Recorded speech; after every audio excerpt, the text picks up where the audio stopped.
Students BEd के students के लिए बड़ी अपडेट आ रही है। जी हाँ स्टूडेंट्स, आज हम लोग बात करेंगे, जैसा आप सब जान रहे हैं कि बीएड की फर्स्ट काउंसलिंग कंप्लीट हो चुकी है। फर्स्ट काउंसलिंग में हम बात करेंगे कितने बच्चों को कॉलेज का अलॉटमेंट हुआ है और कितने बच्चों ने फर्स्ट काउंसलिंग में कह सकते हैं कि रजिस्ट्रेशन कराया था। तो आज बच्चों आज इसी टॉपिक पे बात करने वाले हैं। तो आइए वीडियो को एक बार जोरदार तरीके से लाइक करेंगे, सब्सक्राइब करेंगे और शेयर करेंगे। जो भी स्टूडेंट्स फर्स्ट टाइम हमारे यूट्यूब चैनल से जुड़े हैं, नीचे डिस्क्रिप्शन बॉक्स में टेलीग्राम कर लेंगे दिए, आप हमारे टेलीग्राम चैनल से भी जुड़ सकते हैं, जहाँ पे आपको वीर बहादुर सिंह ब्रांच यूनिवर्सिटी जौनपुर से रिलेटेड सभी प्रकार के अपडेट्स व इन्फॉर्मेशन मिलते रहेंगे। साथ ही साथ आपको बीएड से रिलेटेड सभी प्रकार के अपडेट्स व इन्फॉर्मेशन मिलते रहेंगे। जैसा हमने आपको स्टार्टिंग बताया कि बीएड की जो काउंसलिंग है वो स्टार्ट हो चुकी है। तो अब बीएड की काउंसलिंग जब स्टार्ट हो जाने के बाद आप सबको मालूम है कि फर्स्ट राउंड की जो काउंसलिंग है वो कंप्लीट हो चुकी है। फर्स्ट राउंड काउंसलिंग में अगर हम बात करें तो अभी तक से 22,684 बच्चों को सीट का अलॉटमेंट हुआ है। तो 22,684 बच्चों को सीट अलॉटमेंट हुआ है। अगर यहाँ पे हम बात करें कि जो फर्स्ट काउंसलिंग थी आपकी, तो 75,000 रैंक तक के स्टूडेंट्स को बुलाया गया था। तो अब 75,000 रैंक के स्टूडेंट्स में से सिर्फ 22,684 स्टूडेंट्स को कॉलेज अलॉटमेंट हुआ है। अगर हम बात करें लगभग 21 से 22,000 स्टूडेंट्स अभी भी ऐसे रह गए हैं, 51 से 52,000 स्टूडेंट्स अभी ऐसे रह गए जिन्हें फर्स्ट काउंसलिंग में सीट का अलॉटमेंट नहीं हुआ है। तो आपको यहाँ पे काफ़ी राहत भरी बातें हो सकती हैं ऐसे स्टूडेंट जिनका रैंक काफ़ी ज़्यादा है, जिसमें देख सकते हैं कि अगर हम 75,000 रैंक तक के स्टूडेंट्स को बुलाया गया, सिर्फ 22,684 सीट अलॉटमेंट हुआ है। तो इसमें कह सकते हैं कि अभी सिर्फ फर्स्ट काउंसलिंग में ही आपके 52 से 53,000 सीट्स बच चुके हैं। तो अब धीरे धीरे अब जितने भी बच्चों का रैंक 4 लाख 5 लाख के आसपास है, उन सभी स्टूडेंट्स के लिए काफ़ी राहत भरी खबर हो सकती है, जहां पे आपको बीएड की काउंसलिंग में सीट्स मिल सकती हैं। तो आइए बात करते हैं कि जो अपडेट्स यहाँ पे मिल रही हैं, क्या बड़ी अपडेट आप सबके लिए आ रही हैं।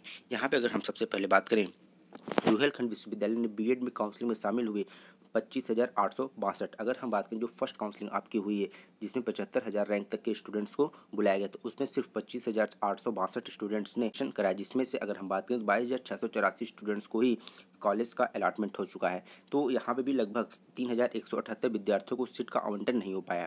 तो ये ऐसे विद्यार्थी हैं जिनको इस कॉलेज का अलॉटमेंट नहीं हो पाया। ये कॉलेज का चॉइस किए, बट उस कॉलेज में सीट्स अवेलेबल नहीं होने की वजह से 3,178 विद्यार्थियों को अभी तक सीट का आवंटन नहीं हो पाया है। अब इन सभी विद्यार्थियों को अगर बीएड करना है तो ये सब अब पोल काउंसलिंग के माध्यम से अपना फर्दर कॉलेज लॉक करेंगे और अपने कॉलेज को अलॉट कराएंगे। आइए अब आगे देखते हैं क्या बड़ी इन्फॉर्मेशन आप सबके लिए आ रही है। राजकीय व अनुदानित महाविद्यालयों में 7,651 सीटों में से 6,957 सीटों का आवंटन हुआ है। आप जान सकते हैं जो आपकी टोटल गवर्नमेंट कॉलेज की बात करें तो 7,051 सीट हैं, जिसमें से 6,957 सीटों का आवंटन हो चुका है। तो लगभग अभी हम कह सकते हैं कि 600 सीट्स अभी खाली हैं जो गवर्नमेंट कॉलेजेस की हैं। लगभग 7,000 सीट यहाँ पे आपकी फिल हो चुकी हैं, सीटें भर चुकी हैं, और 600-650 सीट अभी आपकी खाली है। नेक्स्ट अगर हम बात करें जिसमें से खुली श्रेणी की 3,942 सीटें जो आपकी जनरल सीटें होती हैं, 18,339 ओबीसी सीटें, 1,146 एससी सीटें व 30 एसटी वर्ग के विद्यार्थियों को सीट आवंटन कर दिया गया है। अब यहाँ पर देख सकते हैं कि किस रैंक के स्टूडेंट्स, किस कैटेगरी के स्टूडेंट्स को कितनी सीटें दी गई हैं। यहाँ पे कम्प्लीटली आपको स्पष्टीकरण के साथ दे दिया गया है कि जनरल की कितनी सीटें गई हैं, ओबीसी की कितनी सीटें गई हैं, एससी एसटी को कितनी सीटें गई हैं। इसके साथ ईडब्ल्यूएस श्रेणी में भी 624 सीटें भरी गई हैं। अगर यहाँ पे बात करें जो ईडब्ल्यूएस की श्रेणी होती है, जो ईडब्ल्यूएस के स्टूडेंट्स होते हैं उनको अलग से रिजर्वेशन के रूप में आप जानते हैं 10% सीट मिली हुई हैं। अगर किसी विद्यालय में अगर 50 सीटें, 50 की जो 10% 5 सीटें होती हैं वो एक्स्ट्रा होकर टोटल 55 सीटें हो जाती हैं। तो यहाँ से आप देख सकते हैं कि जिसमें जो एक्स्ट्रा 10% सीटें आप सबको मिले, तो उसमें से भी 624 सीटें आप सबकी गवर्नमेंट कॉलेज की भर दी गई हैं। तो यहाँ पर आप देख सकते हैं कि सभी कैटेगरी के स्टूडेंट्स को सीट का आवंटन हो चुका है। अब नेक्स्ट अगर हम बात करें तो काउंसलिंग में शामिल हुए विद्यार्थियों को भरी सीटों के मुताबिक रैंक के आधार पर सीटें आवंटित की गई हैं। तो यहाँ पे आप कह सकते हैं जिससे आपने अपना कॉलेज का चॉइस किया था उसी के अकॉर्डिंग आपको यहाँ पे कॉलेज का आवंटन किया गया। वहीं सोमवार से दूसरे काउंसलिंग का स्टार्ट हो रहा है। तो आप कह सकते हैं कि जो मंडे से आज से आपका जो सेकेंड राउंड की काउंसलिंग है वो स्टार्ट हो गई है। तो विश्वविद्यालय की ओर से बीएड की काउंसलिंग 30 सितंबर से शुरू की गई थी, जो 8 अक्टूबर विश्वविद्यालय की तरफ से चली। विद्यार्थियों ने अभिलेख अपलोड करके अपनी पसंद के कॉलेजों में सीट लॉक की थी। 9 अक्टूबर को विश्वविद्यालय की टीम की ओर से सीटों का अलॉटमेंट कर दिया गया। इसकी सूचना पर हर विश्वविद्यालय भेज दी गई है। तो आप समझ सकते हैं कि सभी यूनिवर्सिटी को इसकी सूचना भेज दी गई है कि कौन कौन से बच्चों ने कौन कौन सा कॉलेज का लॉक किया है। तो अब यहाँ पे पहली काउंसलिंग में 75,000 के रैंक तक के विद्यार्थियों को आमंत्रित किया, लेकिन 50,000 अभ्यर्थी भाग नहीं ले सके। आप देख सकते हैं कि इसमें लगभग 50,000 विद्यार्थी ऐसे थे जिन्होंने फर्स्ट काउंसलिंग में भाग नहीं लिया। अब हम नेक्स्ट अगर हम बात करें तो तो यह विद्यार्थी 10 अक्टूबर से शुरू हुई काउंसलिंग में हिस्सा ले सकेंगे।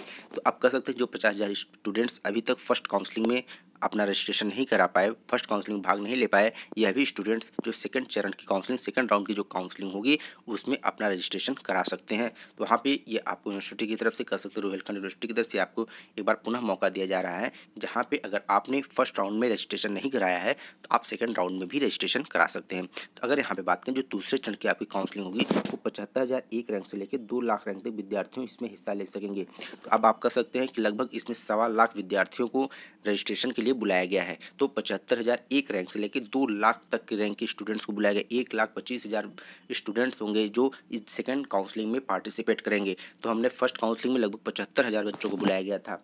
कितने? 75,000 बच्चों को बुलाया गया था, लेकिन जो सेकंड काउंसलिंग है 1,25,000 बच्चों को बुलाया जा रहा है।